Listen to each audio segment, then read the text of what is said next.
The other part of this training program is called program measurement and evaluation. Measurement and evaluation. This is where you examine, you test and see whether you are getting the right thing on spot, whether you are training the right thing, whether the trainees are getting what you are training. So when we say program evaluation, we simply refer to individual systematic studies, a measurement, an analysis.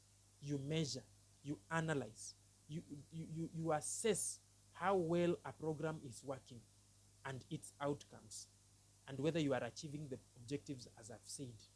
And here there are a number of evaluations, like 6 types of evaluations that can be used. But before we talk about the evaluations, performance measurement is also important. And it is simply an ongoing process of monitoring and reporting against a program or the progress of a program. And we base on accomplishment. And we use some specific performance measures. I have always talked about key performance indicators. And this helps to describe the what in terms of what is being achieved. Is it being achieved, and what is it?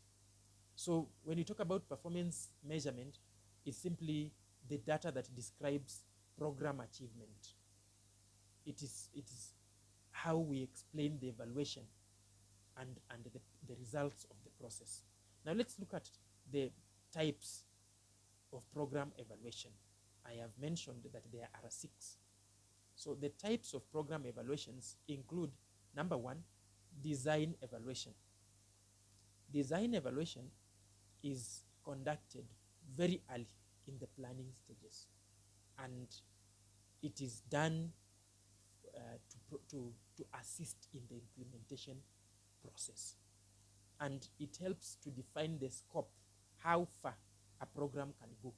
It helps us to project the farthest the program can go, and maybe just identify the appropriate goals and objectives. In other words, design evaluation helps to set the objectives and the goals of the program.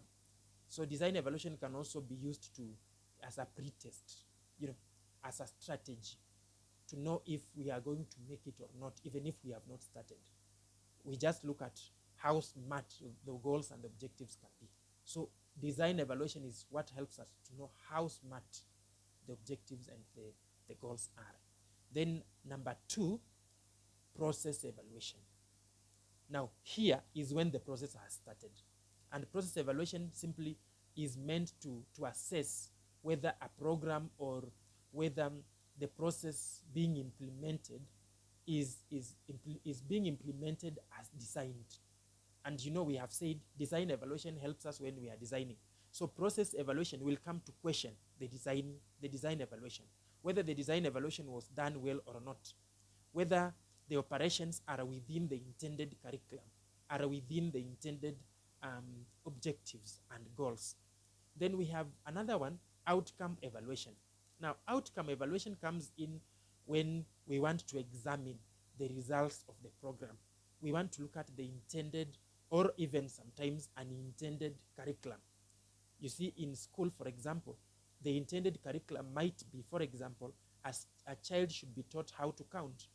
But in the process of counting, because we are counting family members, the child will be able maybe to learn the family members. As we count the family members, the child will now understand the family members are within a certain scope. The intended curriculum is counting. The unintended curriculum is family members. So it could be intended or unintended curriculum. This is where we look at, we determine the reasons of why we are giving or we are getting differing outcomes. Why are we getting these outcomes and not the other outcomes? Outcomes that are permitted and are not permitted. Why are we even exceeding what we expected? Or why are we under performing? Why are we not even meeting the required outcomes? It is done under outcome evaluation. And it's very important. because it's at this point, if we are not achieving, if we are underperforming, we have to go back to the start, to the beginning. We have to go back to design evaluation and maybe redesign and start afresh. If we can't go back at this point, then maybe by the time we are getting to the sixth evaluation stage, we have failed. So though these are types of evaluation, but they also represent some stages, some specific stages. Then we have impact evaluation. Number 4, impact evaluation. Impact evaluation is simply a subset of outcome evaluation. It is part of, and it looks at the causal links between the program and the outcome. So impact is how impactful is this program to the outcome.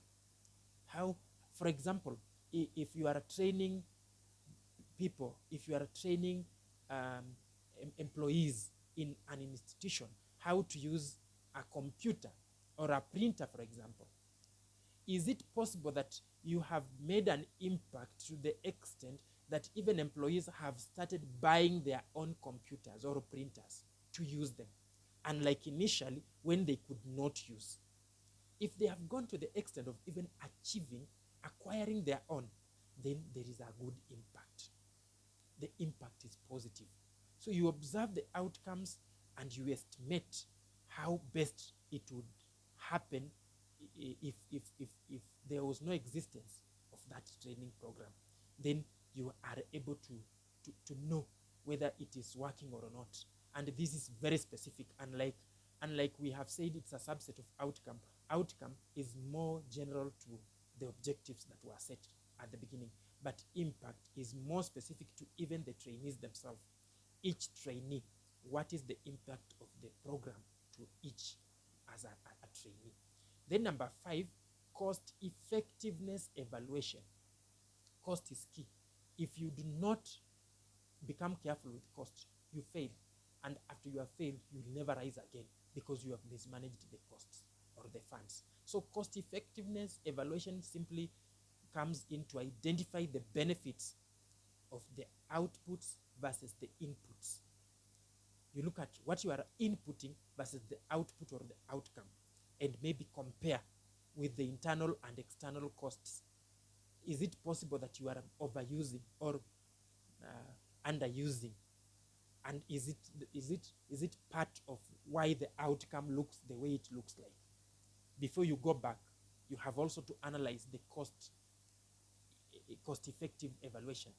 Once you've gotten the cost-effectiveness evaluation, for example, it is underused, then you can raise the cost so that maybe you achieve the required outcomes. But if it is overused, even if you are getting the required outcomes, ask yourself, how best can you become cost-effective?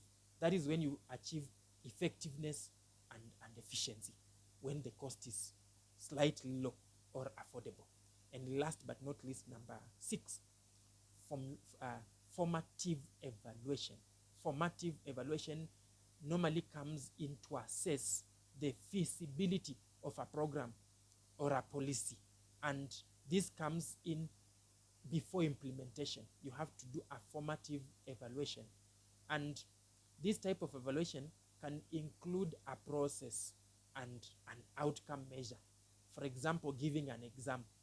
You cross-examine, and giving an exam might be a verbal exam. You may go to see, you may want the system to run, if it's a machine, to run from the beginning to the end and see whether there is a hitch somewhere and see whether you are it's performing as expected. And this one normally becomes an overall, it looks at the overall performance with relationship to the goals, to the objectives, and it assists with the proactive learning and improvement. So if it's learning, for example, you want to train people, let me go back to train people how to use computers. You may want to give people computers and give them an assignment and see how they will achieve that assignment, when they will achieve it, how soon and how best they achieve it tells you whether you have achieved it or not.